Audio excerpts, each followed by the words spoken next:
কাউকে কোনো অবস্থায় ছাড় দেওয়া হবে না। যারা মিথ্যা মামলা দিচ্ছে আমরা তাদেরও আইনে আওতায় আনবো। আবু সাঈদের কবর জিয়ারত করার জন্য আপনারা জানেন বীর কিন্তু সবসময় জন্মায় না, আর এটা কিন্তু সব এলাকায়ও জন্মায় না। এই শহীদ আবু সাঈদের মতো বীর আপনার এলাকায় জন্মিয়েছে, এই জন্য কিন্তু আপনারও একটা কিন্তু ভাগ্যবান। আমরা সবাই আবু সাঈদের জন্য দোয়া করব, আল্লাহ যেন এর কবর আযাব মাফ করে, আল্লাহ যেন এর বেহেশত নসিব করেন এবং তার জন্য শহীদের মর্যাদা দান করেন। এবং এই আবু সাঈদ যে মতো এত বীর, তার বীরত্ব কিন্তু বলে কিন্তু শেষ করা যাবে না। আপনারাও এটা সবসময় মনে রাখবেন। আমি শুনলাম এখানে আপনারা একটা আবু সাঈদের নামে একটা সংঘ করে ফাউন্ডেশন তৈরি করতেছেন। এই ফাউন্ডেশনে আমাদের যত ধরনের সাহায্য এবং সহযোগিতা দরকার হবে আমরা এটা আপনাদের দিব। এই 3 জন আসামি গ্রেপ্তার হয়েছে এবং এই মামলাটা যত তাড়াতাড়ি সম্ভব আমরা শুনানি শুরু করব এবং অন্যান্য যে আসামিরা ঘুরে বেড়াচ্ছে তাদের যদি আপনারা আইডেন্টিফাই করতে পারেন এবং আমার পুলিশ আইডেন্টিফাই করতে পারে, তাদের অবশ্যই আইনের আওতায় নিয়ে আসা হবে।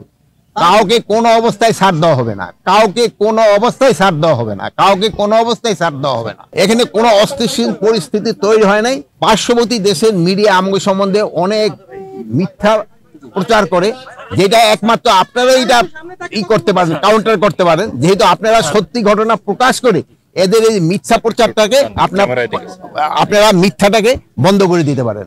আমি আপনাদের কাছে অনুরোধ করব, আমাদের দেশের সাংবাদিকরা কিন্তু সত্যি ঘটনাই বলে এবং আপনারা সত্যি ঘটনা প্রকাশ করেন এবং ওদের যারা আপনি এই যে মিথ্যা ঘটনা রটাচ্ছে তাদের মুখে সে সময় চুলকালি পড়বে। এটা নিয়ে এখনো পর্যন্ত আমি কোনদের পরিকল্পনা কি হয়েছে, আমি যেহেতু পরিকল্পনা হলে আপনারা জানতে পারবেন। স্যার, আন্দোলন ঘিরে ঢালাও মামলার বিষয়ে আপনার মতামত কি? অভিযোগ উঠেছে অনেক আন্দোলনের ভিতরে ঢালাও মামলার ক্ষেত্রে যারা মিথ্যা মামলা দিচ্ছে আমরা তাদেরও আইনে আওতায় আনবো এবং এই মিথ্যা মামলা দিয়ে যেন কাউকে শাস্তিতে ভোগ করতে না হয় এই ব্যবস্থা আমরা নিচ্ছি। আমরা একটা কমিটিও করে দিচ্ছি, যে কমিটি ইনভেস্টিগেশন করে দেখবে। শুধু এটা পুলিশের উপরে না, ডিসি মহোদয়ের, জেলা প্রশাসক এবং আমাদের এসপি এবং লিগ্যাল অফিসার তারাও এইটা দেখবে যে এখানে অ্যাকচুয়াল কারা দোষী, শুধু তাদের ক্ষেত্রেই আইনানুগ ব্যবস্থা আমরা নিব, আর যারা নির্দোষী তাদের অবশ্যই তারা ছাড়া পেয়ে যাবে। মানুষের প্রতি আহ্বান হলো সবারই একটু ধৈর্য ধরতে হবে এবং দেশের উন্নতির জন্য আমাদের সবারই কিন্তু একযোগে কাজ করতে হবে। আইন শৃঙ্খলা পরিস্থিতি যাই কিছু বলেন না কেন, সব কিছুই কিন্তু আমরা যদি সবাই একসাথে কাজ করি এটা কিন্তু হয়ে যাবে। আপনাকে আমি মিডিয়ার কাছেও আমি অনুরোধ করব, আপনারা সত্যি ঘটনা প্রকাশ করেন, আপনারা সত্যি ঘটনা প্রকাশ করেন। যদি আমাদের ভিতরে কোনো দুর্নীতি পান আপনারা আমাদের প্রকাশ করেন, যদি আমি ব্যক্তিগতভাবে আমারও যদি কোনো দুর্নীতি দেখেন আমরা প্রকাশ করেন। এই যে আপনারা দেখছেন যে পুলিশের হচ্ছে সিলেকশন হচ্ছে, এখানে কোনো ধরনের কোনো রকমের যদি অনিয়ম পান আপনারা প্রকাশ করেন।